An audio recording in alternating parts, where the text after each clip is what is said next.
भूप सहत दस एक ही बारा, लगे उठावन टणे लगा। 10 सहस्र राजाओं ने मिलकर एक साथ ही धनुष को उठाने का प्रयास किया। उठाने की तो बात दूर है, उसे टस से मस नहीं कर सके, तिल मात्र भी अपने स्थान से गिरा नहीं सके। डगहीन शंभु सरासन कैसे, कामी वचन संत सहज ऐसे। जैसे कामी के वचन सुन के भी जो संत होते हैं वो अपने उद्देश्य से थोड़ा से भी नहीं डगमगाते हैं।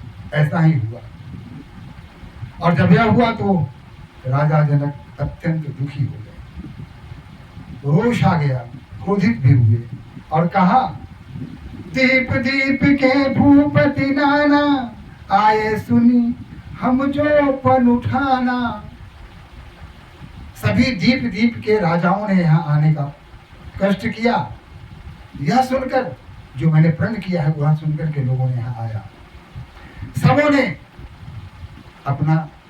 अपनी पूरी शक्ति लगा दी, लेकिन धनुष को टस से मस नहीं कर सके। कुंवरी मनोहर विजय बड़ी, कीर्ति अति कमनीय।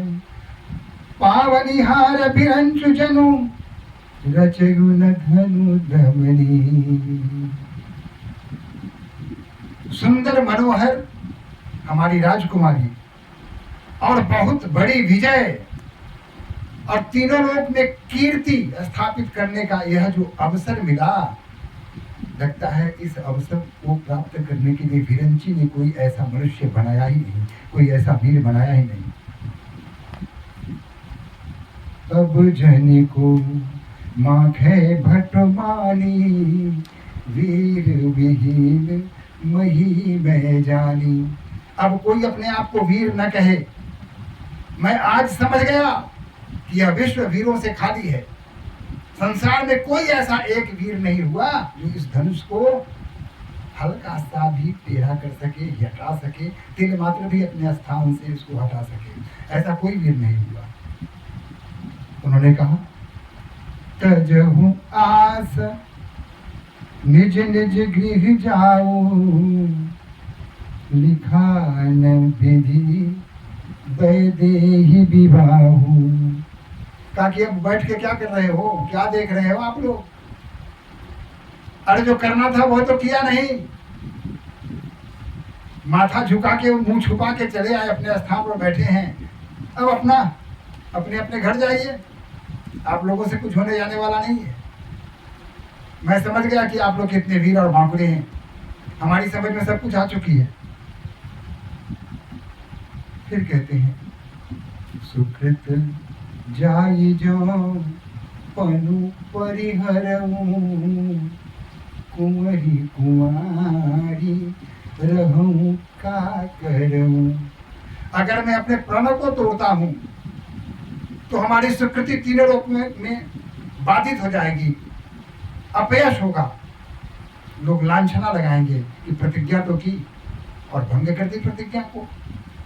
लेकिन अगर प्रतिज्ञा नहीं भंग करता हूं तो कुंवरी कुंवारी रहूं का करऊं, तो हमारी पुत्री कुमारी ही रह जाएगी। हमारी समझ में नहीं आ रही है कि मैं करूं तो क्या करूं। हमारी समझ में कुछ नहीं आ रही है। जो जन त्यों बिनु भट भूमि भाई, तो पनु करी हो तो न हसाई।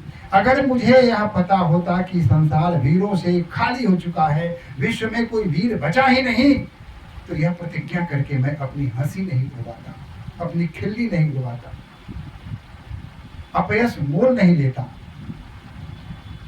लखन जी पहली बार तो उन्होंने कहा कि अब जन को माँ खे भटमानी, वीर विहीन मही में जानी। उस समय तो शांत रहे। थोड़ा सा क्रोध आया, बोलने का प्रयास किया, लेकिन उस समय थोड़ा शांत रहे। लेकिन जब उन्होंने कहा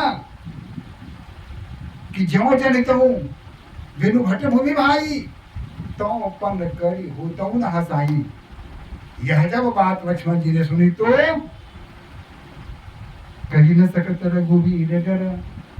भगवान राम के डर से कुछ कह नहीं सकते थे, लेकिन लगे बचन जनु बाण। राजा जनक जी के वचन उनको बाण की तरह उनके सीने में जैसे लग गई हो। नाई राम पद कमल सिरु बोले गिरा प्रमाण। नहीं रहा गया तो उन्होंने भगवान श्री राम के सामने अपना सर झुकाया और कहा, रघुवंश ही मह जह को होई, तेहि समाज यस कहो न कोई। कही जनक असि अनुचित वाणी, विद्यमान रघुकुल मनि ज्ञानी। रघुकुल का अगर एक भी व्यक्ति किसी सभा में, किसी समाज में अगर प्रस्तुत है, उपस्थित है, तो इस तरह की भाषा कहने का प्रयास कोई नहीं कर सकता। इस तरह की बात कोई कह नहीं सकता, कोई साहस नहीं कर सकता। और राजा जनक ने जो अनुचित वाणी कही है वह उस समय कही है जब भगवान श्री राम यहाँ विद्यमान है। भैया का अपमान हुआ है, उनका अपमान हुआ, हमारे कुल का अपमान हुआ। इसे तो हम सहन नहीं कर सकते। उन्होंने कहा कि सुनो सुनो भानुकुल पंकज भानु, कहु सुभागुन कछु अभिमानु। सुनिए ध्यान लोग देकर के आप लोग, यह हमारा स्वभाव है, कोई अभिमान नहीं है, कोई गर्व नहीं है, कोई अहंकार नहीं है। जो तुम्हारी अनुशासन पावो, भगवान श्री राम की तरफ सर झुका के कहते हैं कि अगर आपकी आज्ञा हो, कंदुक इव ब्रह्मांड उठाओ, गेंद की तरह ब्रह्मांड को उठा लूंगा। कांचे घट जिमी डारी फोड़ी, कच्चे सामान की तरह घड़े की तरह उसको उठा के पटक के फोड़ दूंगा ब्रह्मांड को। सकहु मेरी मूलक जिमी तोड़ी, और जितने भी ये सुमेरु पर्वत हैं उनको मूल की तरह तोड़ दूंगा। ताप प्रताप महिमा भगवाना, को बापुर पिनाक पुराना। आपके प्रताप की महिमा कोई नहीं गा सकता, कोई नहीं कह सकता, कोई नहीं जानता है। और ये पुराना सा पिनाक, ये क्या है, इसकी क्या बिसात है। तोरो छत्रप दंड जिमी, तप प्रताप बलनाथी। जो न करो प्रभु प्रद सपथा, कर्ण धरो धनु हाथ।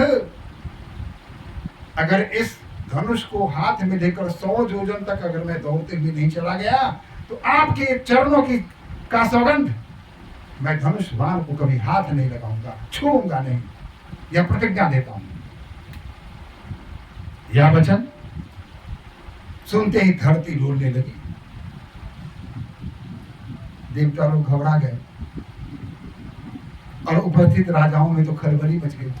जब धरती डोली, कहा कि अरे क्या हो गया, ये छोटका बड़का तो बड़का, छोटका तो और कमाल का निकला। बोलने से जब ऐसी स्थिति हो सकती है, तो ये अगर कुछ करेगा तब क्या होगा। जो सज्जन थे वो आनंदित हो रहे थे, और जो दुर्जन थे वो रास्ता देख रहे थे कि भागने का कोई रास्ता है कि नहीं। उसने कहा कि देख क्या रहे हो। एक राजा ने कहा, देख क्या रहे हो, कहाँ भाग के जाओगे। अब कहीं तो इस ब्रह्मांड में ही रहोगे ना। अब पूरा ब्रह्मांड डोल रहा है, तुमको क्या लगता है कि सिर्फ जनक जी का ये राज्य ही डोल रहा है? नहीं, पूरा ब्रह्मांड डोल रहा है। भाग के कहाँ जाओगे, कहीं भी जान नहीं बचेगी। इसलिए जहाँ हो वहीं रहो और स्मरण करो भगवान का, वही रक्षा करेंगे और दूसरा कोई उपाय नहीं।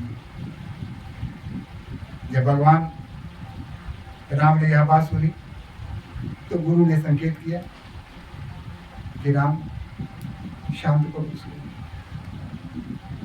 तो भगवान राम ने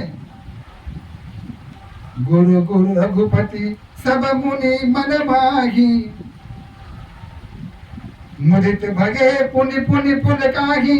सगन गी रघुपति लखन प्यारे, प्रेम सहित निकट बैठारे।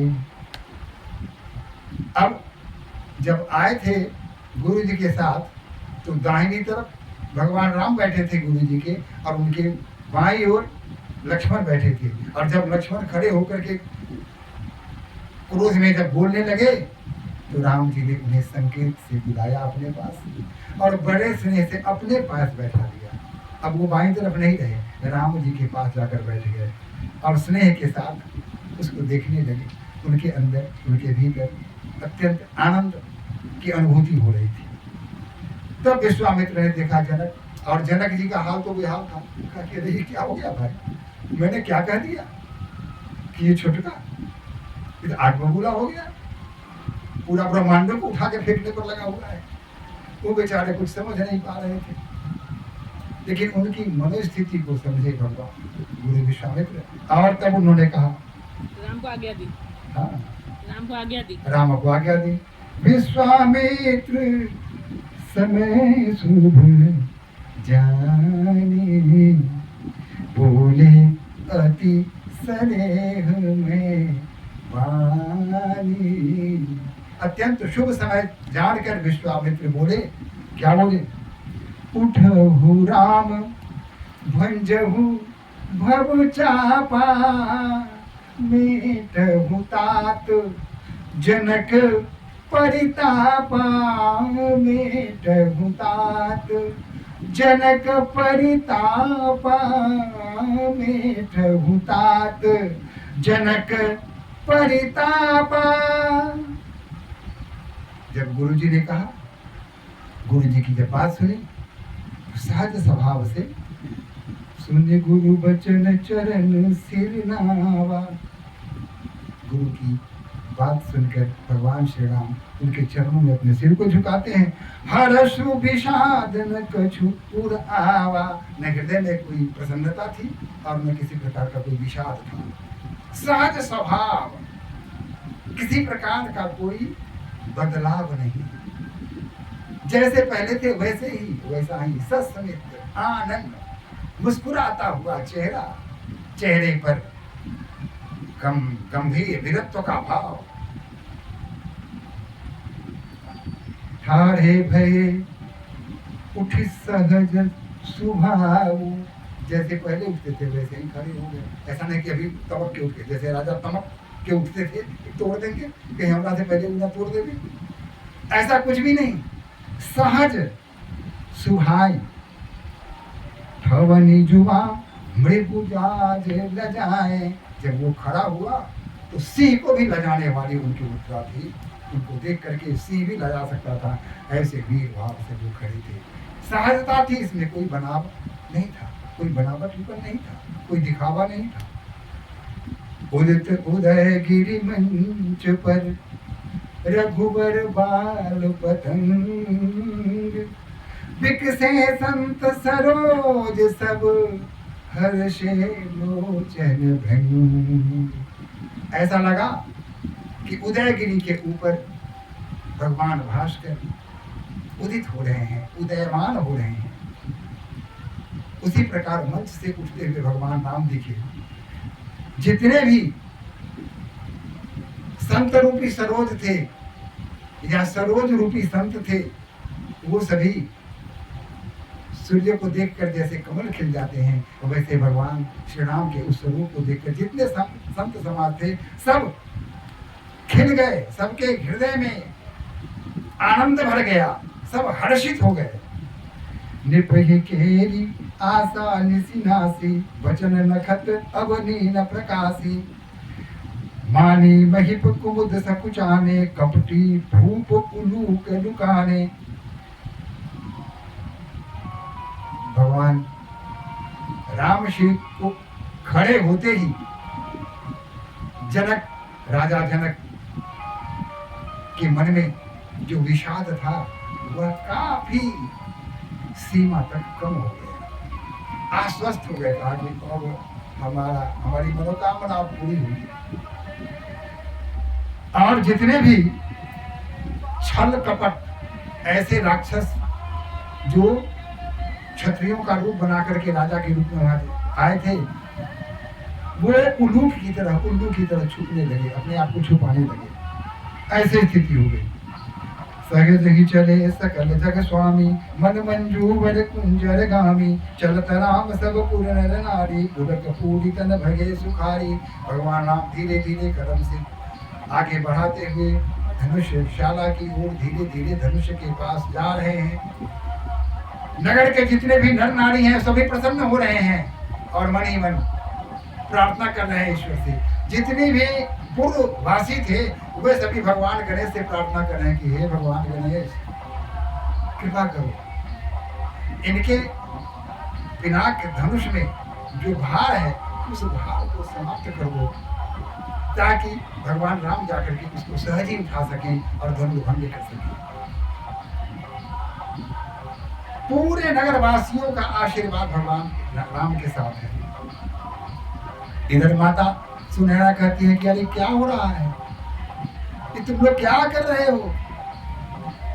अरे कहाँ यह विकट धनुष और कहाँ यह मराल की तरह, हंस की तरह कोमल बालक? ये क्या बात कर रहे हो?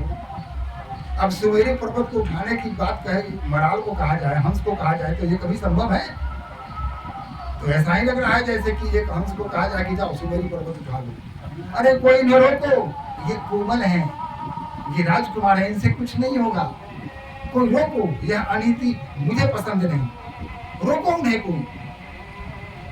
वो बार बार यह कह रही हैं तो बगल की सखी कहती हैं, आप कहाँ हो महारानी?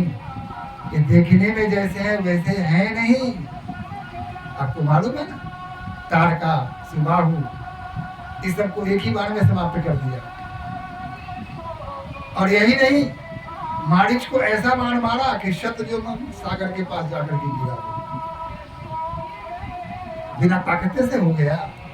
अरे असीम शक्तिशाली हैं, ये सब कुछ कर सकते हैं, कुछ भी असंभव इनके यहाँ नहीं है, सब कुछ संभव है। आप निश्चिंत हो जाइए, आप निश्चिंत हो जाइए। ये जो दिख रहे हैं वो वही नहीं है, ये वो हैं जो हर जगह हैं, तीनों लोक में विख्यात हैं, ये स्वामी हैं।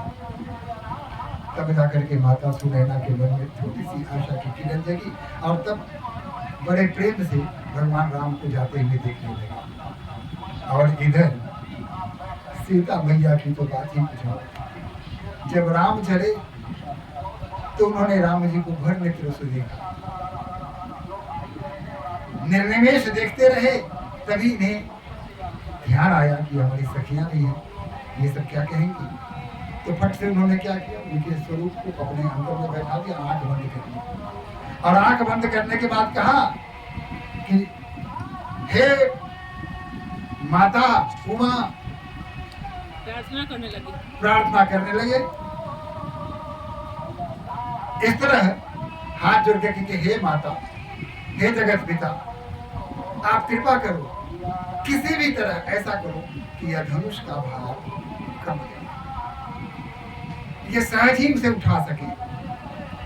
और माँ आप तो वरदान भी दे चुकी हो, यह स्थिति, इस विकट स्थिति से हमें पार लगा दो, हमारी नैया पार कर दो माँ। एक तुम ही हो जो मेरी सुन सकती हो। हे भगवान शंकर, आप तो कल्याणकारी हैं, विश्व का कल्याण करते हैं, मेरा भी कल्याण कर दीजिए, धनुष के भार को हर लीजिए। उसके बाद गणपति की प्रार्थना करते कि हे गणपति देव, आप देखने में भले ही भारी भरकम हो, लेकिन जिस समय आप चूहे की सवारी करते हैं उस समय आपका वजन बिल्कुल खत्म हो जाता है, नगण्य हो जाता है, आप भारहीन हो जाते हो। तभी तो चूहे पर चढ़ते ही चूहा दौड़ पड़ता है।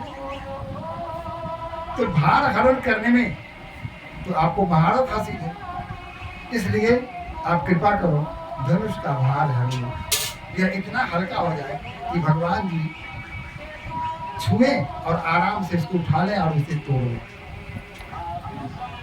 उसके बाद वो धनुष से प्रार्थना कर देंगे, हे पिनाक, हे धनुष, मैंने तो आपकी बड़ी पूजा की है, प्रतिदिन आपकी पूजा मैं किया करती थी, फूल लाया करती थी, आपसे ही मुझे आशा है, आप कृपा करो, आप अपना वजन कम करो।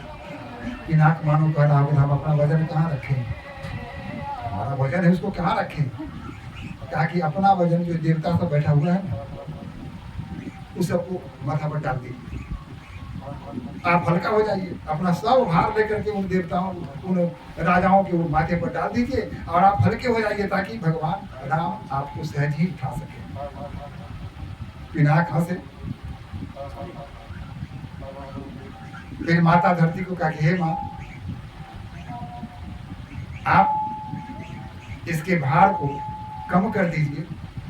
आप जो खींच के रखी हुई है अंदर, किसी को उठाने नहीं दे रही है, यह प्रभाव आप समाप्त कर दीजिए ताकि राम सहजता से इसको उठा सकें। अब बार बार ये प्रार्थना कर रहे हैं।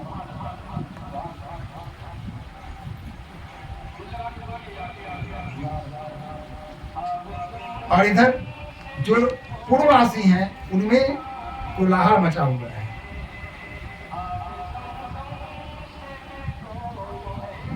देखी विपुल विकल वैदेही, भगवान राम ने देखा कि वैदेही को विकल हो चुकी है, अंदर ही असहज हो चुकी है और निर्णय का भाव उनके मन में आ गया है। निमिष बहित कल्प संतेहि, एक एक पल उनके लिए एक एक कल्प के समान बीत रहा है। त्रिशित बारी बिनु जो तनु त्यागा, मुए करही का सुधा तरागा। का भरसा जब कृषि सुखाने, समय चूके पुनिका पछताने। कहा कि उस वर्षा को लेकर क्या करेंगे जब कृषि ही सूख जाए। वर्षा के बूंद बिना पेड़ जब सूख जाए तो वर्षा का क्या काम, वर्षा हो या नहीं हो। जब मेरी जानकी को ही कुछ हो जाए तो धनुष तोड़ने का क्या लाभ। इसलिए माँ जानकी की भावनाओं को ध्यान में रखकर, उनकी स्थिति को ध्यान में रख करके भगवान आगे बढ़ते हैं। गुरु ही प्रणाम मन किन्हा, गुरु को मन ही मन प्रणाम किया। अति लाघव उठाई धनु लिन्हा, अब तुरंत धनुष को छुआ, अब छट से उठा लिया। उठाते हुए किसी ने नहीं देखा। दम के तावन जिमी जबलयु, कोनि रबर धन मंडन सब भययु। अचानक जोरों की बिजली चमकी, जितने लोग बैठे हुए थे सबकी आंखें चौंधी आ गई। किसी ने देखा, किसी ने नहीं देखा। हेत चढ़ावत खेचत गाढ़े, कागुन लखा देख सब उठाए। कैसे उठाया, कैसे चाप चढ़ाया, यह किसी ने देखा, किसी ने देखा ही नहीं। यूं कहा जाए कि किसी ने देखा ही नहीं, इतनी शीघ्रता से उन्होंने कर दिया। तेई क्षण राम मध्य धनु तोड़ा, इसी बीच राम ने धनुष को भंग कर दिया, तोड़ दिया। भरे भुवन धुनि घोर कठोरा, सारे भुवन में भयंकर शोर हो गया, बहुत भयंकर आवाज हो गई। बोलिए सियापति रामचंद्र की जय। इस तरह भगवान राम ने शिव के उस पिनाक नामक धनुष को तोड़ दिया। भरे भुवन घोर कठोर रब रवि बाजी तई, मारुग चले चिक्कर ही दिग्गज ढोल मही अहि कोल कुरुम कलमले। सुर असुर मुनि कर कान धिन्हे, सकल विकल विचारहि। कोदंड खंडे राम तुलसी, जयति वचन उचारहि। इतना भयंकर, इतनी भयंकर आवाज तीनों लोक में गूंज गई, गर्जना कि भगवान, गर्जना हो गई कि भगवान सूर्यदेव के जो घोड़े थे वो अपने मार्ग से भटक गए। दिग्गज सिद्धारने लगे। तीनों लोगों में यह घोर चारों तरफ फैल गया, सभी भयभीत हो गए। सभी विचार करने लगे कि आखिर यह इतना भयंकर, इतनी भयंकर ध्वनि आखिर आई कहां से, क्या हो गया। और तब लोगों को पता चला, शंकर चापू जहाज, सागर रघुबर बाहुबल। बूढ़ सुकमल सकल समाज, चढ़ा जो प्रथम ही मोह बस। और इस तरह भगवान श्री राम ने शिव के उस पिनाक नामक धनुष को तोड़ दिया और चारों तरफ आनंद ही आनंद हो गए। आकाश से देवता को फूलों की वर्षा करने लगे और जो नगर के लोग थे वो सभी आनंद में, मस्ती में झूमने लगे। और प्रभु दो चाप खंड मही डारे, और दोनों चाप खंड को लेकर जो टूट गया था उसे लेकर जमीन पर रख दिया, धरती पर रख दिया। देखी भोग सब भये सुखारे। जब लोगों ने यह करते हुए देखा तो लोग आनंद में मस्त हो गए। कौशिक रूप पयो नधि पावन प्रेम वारी अब गाहु सुभावन राम रूप राकेश निहारी भरत बीच पुल का पलि भारी बाजे नभ गह गहे निशाना देव बधु नाच ही करी गाना। चारों तरफ हर्षोल्लास का वातावरण छा गया। देवता लोग फूलों की वर्षा करने लगे और देवताओं की जो बहुएं थी वो नाचने गाने लगी। आनंद ही आनंद चारों तरफ हो गया। ब्रह्मादिक सुर सिद्ध मनीषा प्रभु प्रसंग ही देहि असीसा। ब्रह्मा विष्णु देवादिदेव महादेव सब आकाश से आशीर्वाद दे रहे हैं। अपना अपना अपने अपने हृदय की बात उनसे कहने के प्रयास कर रहे हैं। आशीर्वाद शुभकामनाओं की झड़ी लगी। बरस ही सुमन रंग बहुमाला गावहि किन्नर गीत रसाला। सभी प्रकार के फूलों की वर्षा होने लगी और जो किन्नर थी वो सब गीत गाने लगे। रही भुवन भरी जय जय वाणी धनुष भंग धुनि जात न जानी। मुदित कही जग जग नर नारी भंजे राम संबुधन भारी। चारों तरफ नर नारी एक दूसरे से कह रहे हैं कि जानते हो भगवान राम ने उस भारी भरकम शिव जी के पिनाक नामक उस धनुष को तोड़ दिया, सहज ही तोड़ दिया। किसी ने देखा, किसी ने देखा भी नहीं। बंदी माधव सुत सूत गना बारूद बदही मति धीर। करहि निछावर लोग सब है गए धन मनि चीर।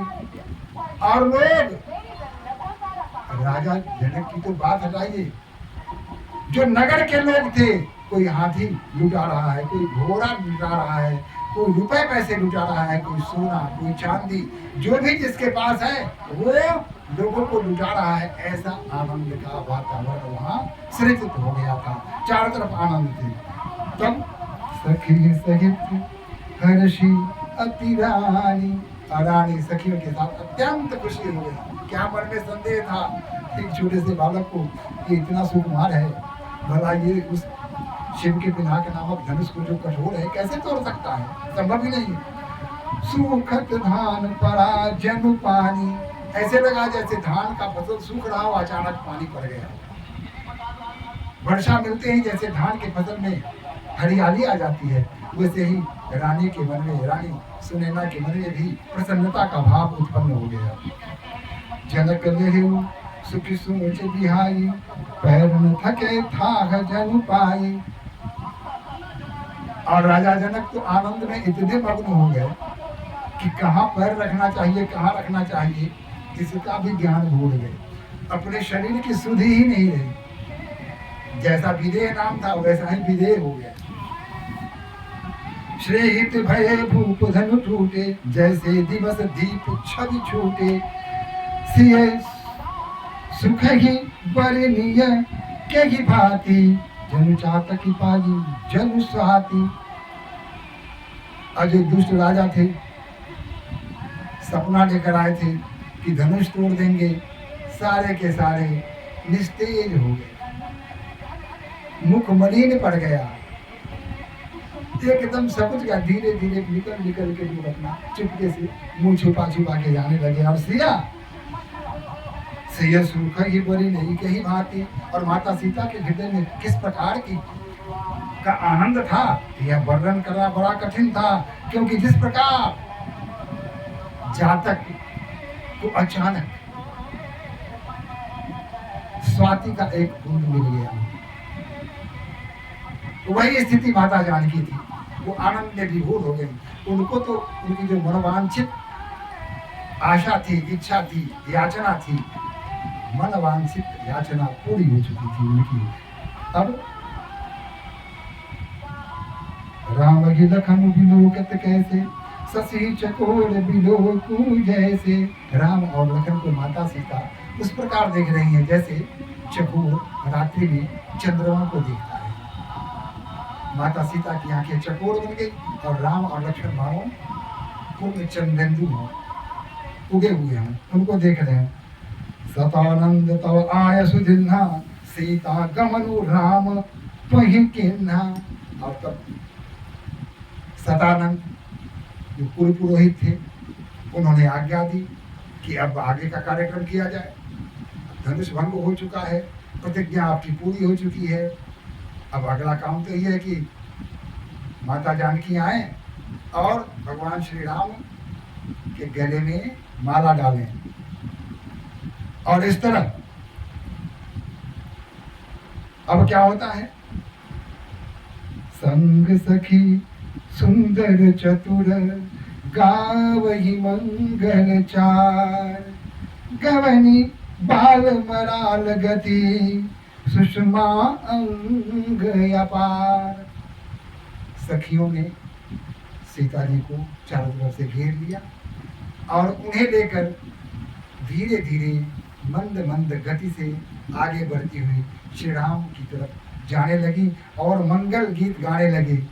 मंगल मंगल आजू जनकपुर मंगल हो, महे मंगल आजू जनकपुर चहुदी से मंगल हो।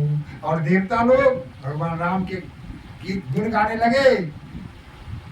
श्री राम जय राम जय जय राम, श्री राम जय राम जय जय राम, श्री राम जय राम जय जय राम, श्री राम जय राम जय जय राम, श्री राम जय राम जय जय राम, श्री राम जय राम जय जय राम।